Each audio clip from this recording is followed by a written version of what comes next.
me tell you about the time. First off, I'm Dan, as you all might not know. But and don't mind the car. So where I stay as far as my apartment, I gotta take my trash to the trash can. But let me tell you about the time that,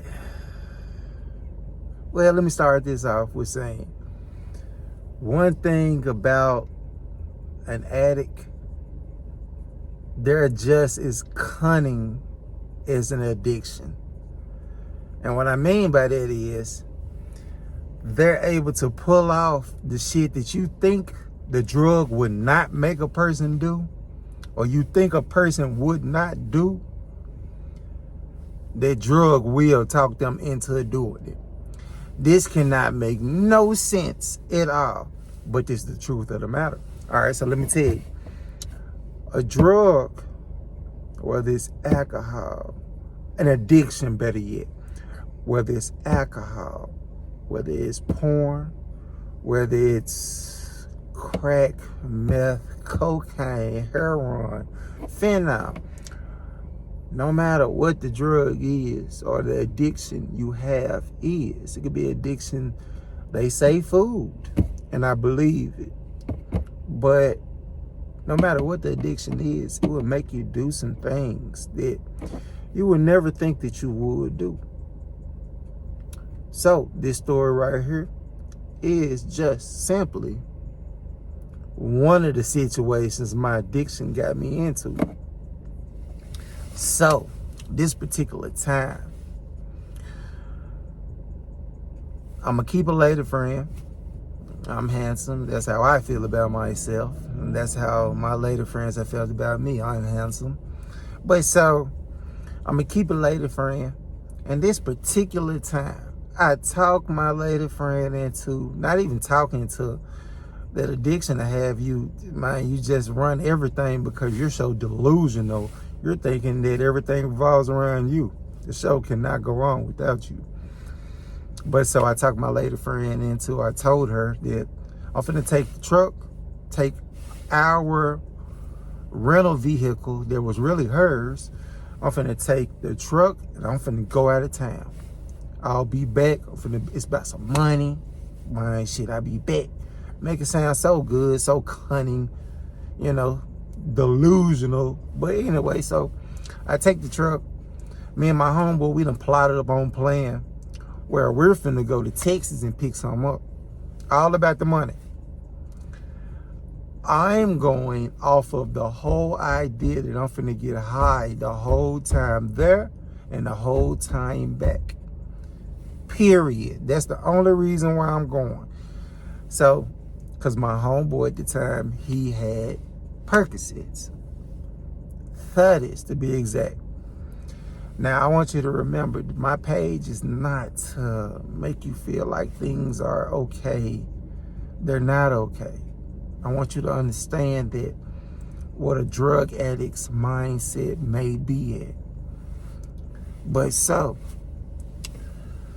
we plot on this plan. We're finna go down to Texas, go grab. He got the money to grab it. I'm like, all right, cool. We out in the split it up in our minds. Well, we done discussed everything as far as what I'm getting out the deal, what he getting out the deal. Cool. Never mind, we in this girl rental car. All right, so we finna shoot Texas from Memphis. Houston to be exact. That's a long drive for those that don't know. But we make this attempt. We make it to Texarkana. That's Arkansas for you that don't know. We make it all the way down there. Texarkana, long piece of land, so you know what I'm saying, it's gonna take a minute to get from one end to the other, get you into Texas. But anyway, we get close to Texas, but we're still in Texarkana and whatnot. How about we get pulled over? Middle of nowhere, Humbug. We got a gun in the car. We got the money in the car. And we got the pills in the car. A little bit of weed. I don't even smoke. I'm not a fan of weed. Never was. But so we got a little bit of weed, a good chew pack, what addicts would call, as far as what we gonna eat. You know what I'm saying? There and back. We got enough. More than enough. Maybe like 15 to 20, 30s between the both of us. We get pulled over. So at this point in time, this is when I want to say when the young man Tyreek got killed in Memphis. Or when the young man got killed in Memphis by the police officers. We don't know that this just happened. It's going down in Memphis, like it's riding, small amounts of rides, but any ride is big enough to, be a problem. We don't know that this is going on, but this is going to make sense in the end. But so, we get pulled over. We are no longer in Tennessee. But so, we get pulled over, state trooper, we get out the car, they search the car, all of that good stuff, because I don't have license. My homeboy license say he a woman. It's so much fucked up shit. We're so much messed up that's going on in this situation. But so, the police find everything, of course. Why is the gun in the trunk? Why, we told them the gun is to protect the money. Where are you going with the money? We're going down there to go shopping. All these good old lies. But so,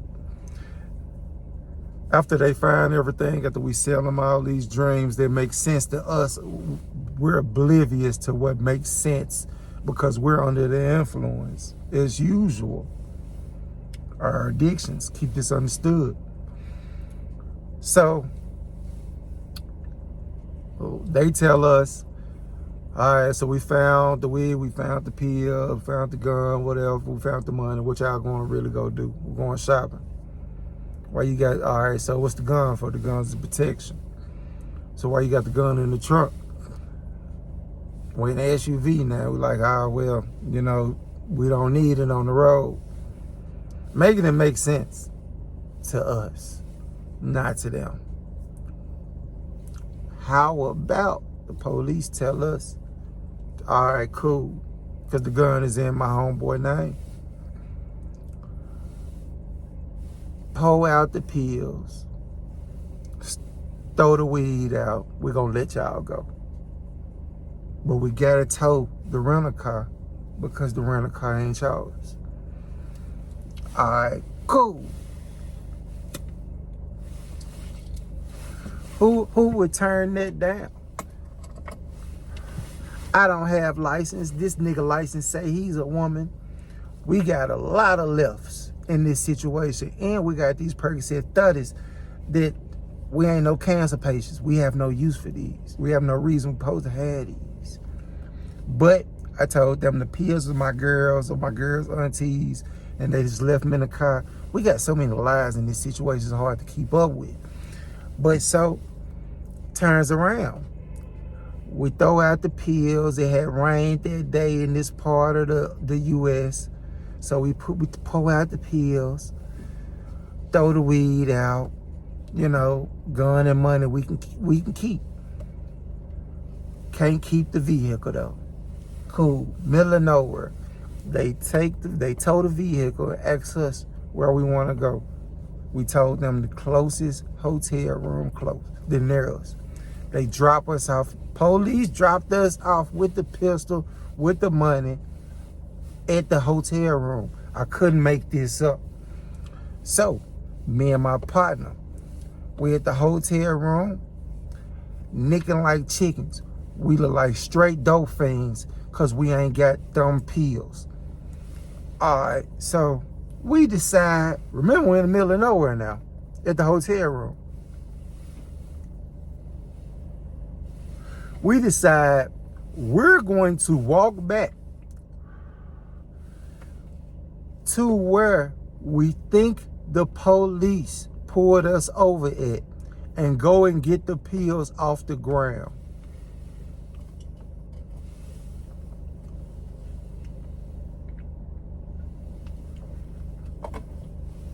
I just want the pause so that kicks in you all's mind as far as how stupid that sounds.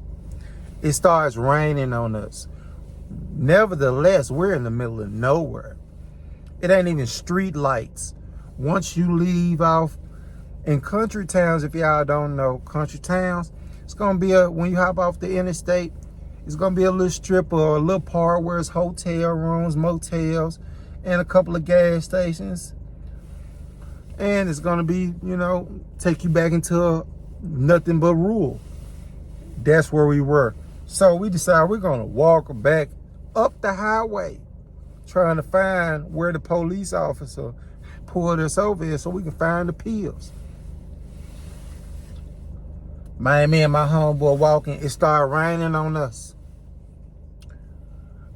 We're dressed, we ain't dressed for the occasion, nowhere near around the board, storming on us. So we get to where we think the pills is. This is how addicted we were. We find nothing but blue specks on the ground, thinking that that's the pills. Could have been anything. Grabbing them with our fingers or whatever, trying to get a little taste off the ground. So that didn't work, of course. Make it all the way back to the hotel room on foot through the rain. We talking about maybe like a 2-mile walk there, then a 2-mile walk back. So sorry about this, y'all. I got to get this in, the little smoke break in while I talk to you all, because I got other things to do. Sorry, but y'all, I'm out of though. So that doesn't play out. We get back to the hotel room. We looking crazy. It's a dry county. I can't even get a beer. Oh, I'm heartbroken. My homeboy, he the one that smoke weed. He can't smoke weed, and we ain't got them pills. Oh, we sick. Now we gotta wait on my homeboy brother to come get us all the way from Memphis to where we at. He does come get us. We ain't got a pill in sight. Guess what? My homeboy brother, addicted, pills. He brings half a 30. Oh, I was heartbroken. I knew I wasn't finna get in that situation at all. I was heartbroken. We make it back to Memphis safely. So the police let us go because they were the state trooper let us go because they were riding in Memphis. And they didn't want no more smoke with anybody coming from Memphis to make the news. I couldn't make this up. This is when their brother got stumped out by the police. But so that's how we got away. Only way we got away with a gun. Only way we got away with the money. Only way we got away. We also said we was going to 2 different parts of Texas when they split us up. But this story is to let you know you are not by yourself when you make dumb decisions while you addicted. I've made dumb decisions while I was addicted too. I want you to understand that dumb decisions are just gonna happen because you're making a poor decision with what you do with your brain. So understand that your brain is a real thing. You're not respecting your brain while you're in active addiction. So the things that you do to your brain are gonna make you make decisions that you're going to regret. This is just how it works. You don't have to believe me, but once you sober up, just think about it. Why did you do this? Why did you do that? But I wanted to bring this story to you all to let you all know up front, I've made my fair share of bad decisions. Please do not get yourself in a situation because you want to get high. Take a chance to go across country just so you can continuously to get high. It's deeper than that, but that's this story. So y'all check in for the next one.